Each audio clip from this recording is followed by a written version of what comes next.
I'm Priscilla. I'm your Houston, Texas nurse. I'm going to help you take action today for a healthier tomorrow. That's it. Recently, this past year, I gained 15 pounds, maybe a little bit more, while I was healing from hypothalamic amenorrhea. And if you want to see my other video on my healing journey, a couple of tips for it, you can check it out in the comments. I'll leave a link to it. The reason I think it's important to share that with people is because a lot of people today, or the average person, ask anyone, they're obsessed with losing weight. We all are. I didn't want to gain weight. It's not fun. Most of us need to lose, could stand to lose some body fat. However, I want to share something with you that you're not hearing very much, because in the midst of trying to decrease your body fat, I just want to tell you that sometimes your body's sending you signals that you don't need to do that. And the internet is flooded with people trying to sell you quick weight loss tips, how to lose more body fat, how to get shredded, the fittest, thinnest you. And for some people, they need to hear that. But also at the same time, there's one thing that's more important than losing body fat, and that is your overall health and wellness. In my instance, my body was so stressed out that it shut down my body's natural function. And hypothalamic amenorrhea is really super frustrating, just like any other health and wellness journey. And I had gone through a series of events in my life that were also health issues on top of that. I was hospitalized for stomach pain. I had fatigue. I had thyroid issues, and medical doctors kind of left me empty-handed. I ended up healing about 98% of my health and wellness issues by managing stress, incorporating minerals that I saw through hair tissue mineral analysis, and eliminating inflammatory aspects in my food, such as seed oils and those types of things. An anti-inflammatory approach to nutrition. It healed me of about 98% of the health issues I was dealing with.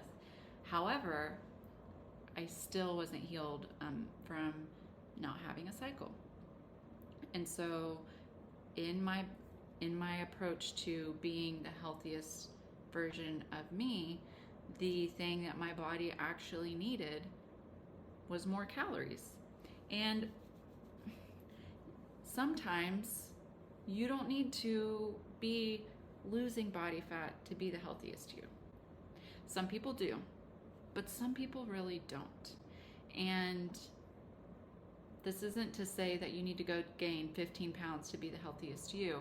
It's more of a reminder and to be a little voice in your ear that constantly telling yourself you just need to lose 10 pounds, you just need to lose 15 pounds, you just need to lose those last 5 pounds might be doing you more harm than good. So why did I gain 15 pounds in the last year? My body wasn't functioning right.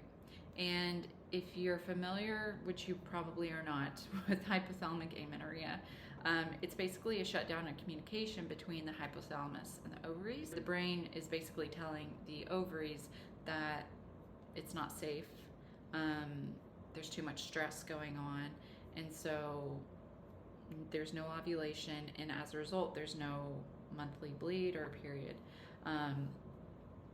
I was eating enough food. I'm a highly active individual, and so like my ideal day, if it was normal and I could, I would go for a run and go work out and do a core workout. I just love working out. So I significantly had to cut back on how much working out I was doing, and I had to eat more food.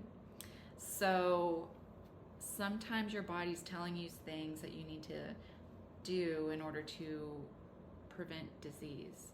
And there might be people out there who need to hear, you don't need to lose weight. You don't need to incorporate more high intensity stress. You need to just chill. And you need to eat enough food consistently for a period of time, and you can still do really phenomenal things for your health and wellness. So here are 3 things that I've done despite gaining 15 pounds in the last year that have benefited my health and wellness. The number 1 thing that I've done is I've balanced my hormones during this time. Not having an ovulatory cycle for women is one of the worst things that you can do for your future health. Every time a woman ovulates, she releases progesterone. Progesterone is really this bucket of gold in hormone terms for women. It blows my mind that more people aren't kind of doing things to fight for this. A lot of people associate it with fertility, have a healthy pregnancy and all those types of things, and to ovulate. But if you have low progesterone, if you're having anovulatory cycles, meaning months of bleeding without ovulation, you're missing out on that. Progesterone will protect your brain, protect your heart, decrease inflammation, decrease anxiety, decrease your risk for depression, and decrease your risk for cognitive decline as you age. So I've benefited from that despite gaining this weight. The second thing that I've done is I've built a ton of muscle. If you want to age well and prevent disease, you should learn how to build muscle. But the problem is that a lot of people try to build muscle while they're in an extreme calorie deficit. That's not the time. You build muscle when you're at maintenance calories or in a calorie surplus. Since I knew I was going to have to enter a calorie surplus for a period of time, I got really serious about building muscle. Anytime you have to eat more calories, you should put those calories to, or one of the best ways to put those calories to use is to build muscle.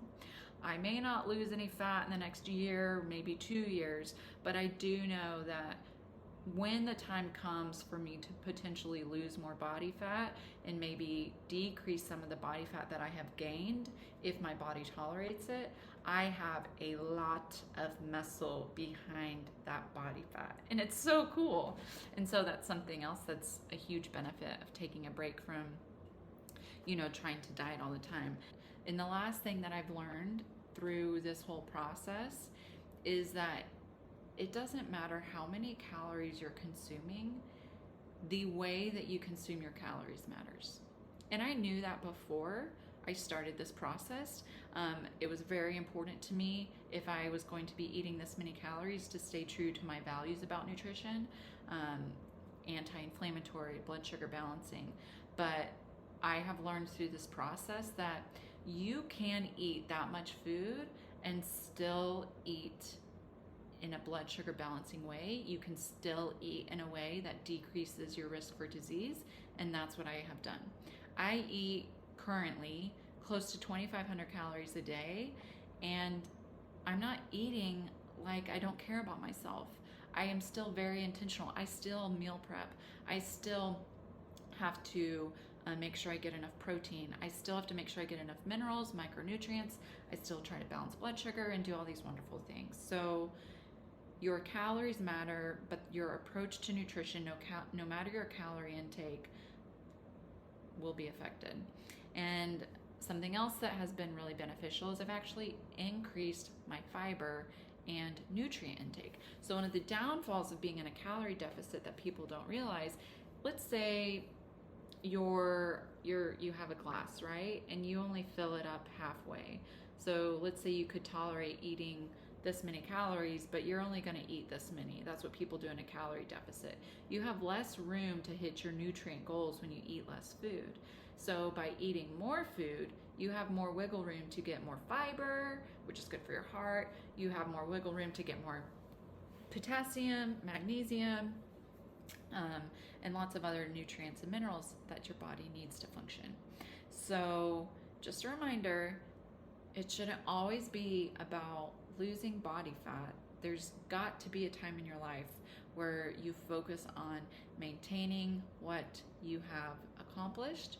Maintaining your body weight is still a huge win. And just to put this in your ear, that some people need to gain weight to be healthy. And if that's you, you're not alone.